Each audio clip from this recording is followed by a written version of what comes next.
Good evening, Dr. Zakir. My name is Jal and I work here for Emirates Bank International. My question to you is, which other religion says that they are awaiting the coming of Prophet Muhammad, peace be upon him, other than Muslim and Christianity? Sisters asked the question that which other religion besides Islam and Christianity says that Prophet Muhammad will come. Sister, besides the religion of Christianity and Islam, most, if not all, most of the religions that came before Islam prophesied about coming of the last and final messenger Muhammad. I've given a talk on Muhammad in the various world religious scriptures. Besides Christianity, you also find in Judaism about Muhammad. It's mentioned in the book of Deuteronomy, chapter number 18, verse number 18 about the Prophet Muhammad. It's mentioned in the book of Deuteronomy, chapter number 18, verse number 19. In the book of Isaiah, chapter number 29, verse number 12. In the Song of Solomon, chapter number 5, verse number 16.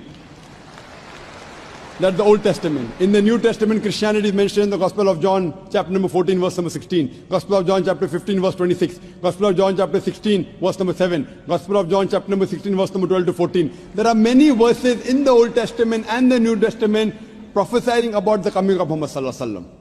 Since your name is Jal, and I assume you're a Hindu sister, correct? Yes. I've even given the talk on Muhammad in Hindu scriptures. I can give a talk for a few hours only on Muhammad in Hindu scriptures. Time will not permit me to go into it. I'll just give the references. If you read the Hindu scriptures are of two types. One is Smriti, the other is Shruti. Shruti means the words of God, in which you have Vedas and the Upanishad. Smriti is the word of human being, in which you have Manusmriti, you have Ramayana, Mahabharata, epics, etc. You also have the Puranas. If you read Bhavishya Purana, it's mentioned Bhavishya Purana, Parva 3, Khanda 3, Adhyay 3, Shlokas 5 to 8, which speaks about Muhammad. It's mentioned Bhavishya Purana, Parva 3, Khanda 3, Adhyay 3, Shlokas 10 to 27, talking about Muhammad as the Malecha. He is mentioned in Atharva Ved, book number 20, hymn number 21, verse number 6. Atharva Ved, book number 20, hymn number 21, verse number 7. He is also mentioned in Atharva Ved, book number 20, hymn number 127, verse 1 to 14, which is called as Kuntap Suktas. Kuntap means hidden. It speaks about the coming of Muhammad that he will be the praiseworthy, he will have 60,000 enemies, etc. He is also mentioned in Rig Ved, book number 1, chapter number 53, verse number 9. He is mentioned as Ahmad, which means one who praises, in Uttar Chik, mantra number 1500. It's mentioned in Indra, chapter number 2, verse number 152. Yajurved, chapter number 31, verse number 18. He is also mentioned in Atharva Ved, book number 20, hymn number 126, verse number 1 to 14. He is called as Narashansa. Nar means man, person. Shansa means coming from Prashansa, praiseworthy. A man who's praiseworthy. If you translate Narashansa, man who's praiseworthy, into Arabic, it means Muhammad. He's prophesied as Muhammad in Rig Ved, book number 1, hymn number 13, verse number 3. In Rig Ved, book number 10, hymn number 64, verse number 3. He's mentioned Rig Ved, book number 2, hymn number 3, verse number 5. Rig Ved, book number 5, hymn number 5, verse number 2. He's also mentioned Yajurved, chapter number 20, verse 37. Yajurved, chapter number 21, verse number 31.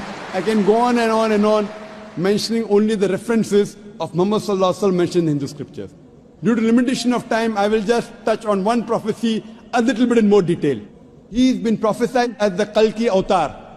You know, when you read the Kalki Purana, book number 2, verse number 5, 7, 9, 11, 14, he's prophesied as the Kalki Avatar. And it's mentioned there that his father's name will be Vishnu Yas. Vishnu means God, Yas means servant, servant of God. If you translate to Arabic, it's Abdullah. The father of the name of Muhammad was Abdullah.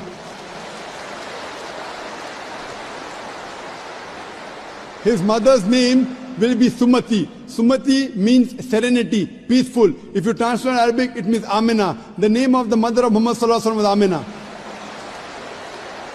It says he will be born in a city by the name Sambala. Sambala means a place of peace and serenity. That is Makkah. He'll be born in the house of the chief of the village of Sambala. He was born in the house of Quraysh.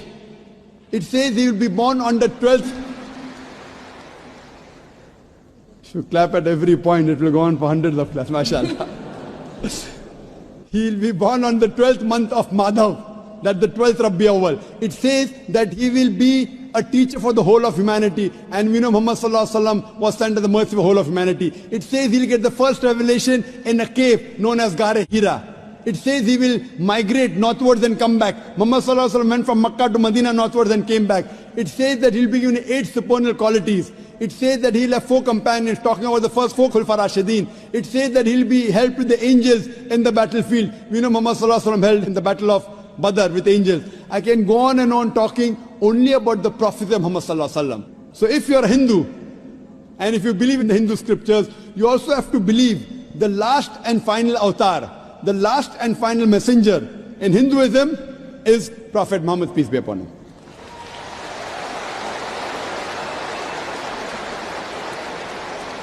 However, Doctor, according to Hinduism, the Kalki avatar is still being awaited. So are you, is it that If you have not- we are just not aware about it? You said the Kalki avatar is yet awaited. If you have not recognized the Kalki avatar, you are to blame, not me.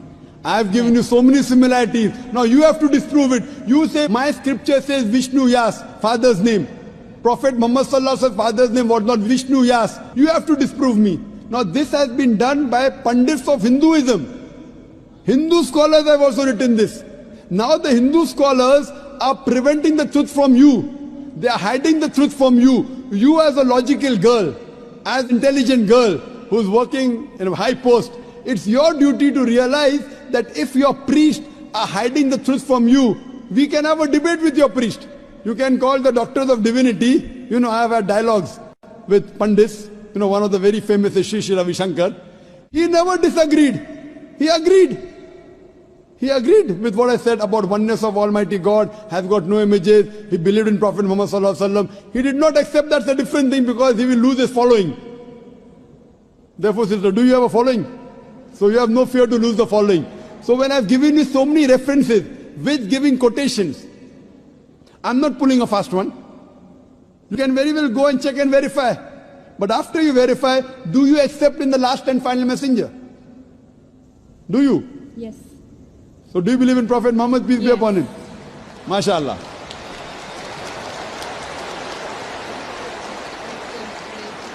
Do you believe that there's one God?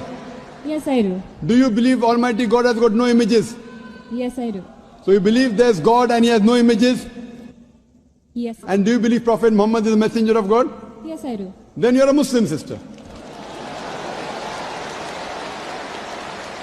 What you said is the Shahada in English. Do you want to repeat in Arabic if you want, sister? What you said is in English, that there's no God but Allah and Prophet Muhammad is the messenger. Would you like to repeat in Arabic, sister? I do. Okay, I'll just repeat it and you have to continue, sister.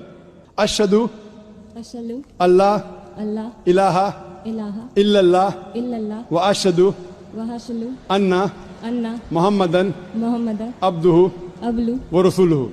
wa rasulu. I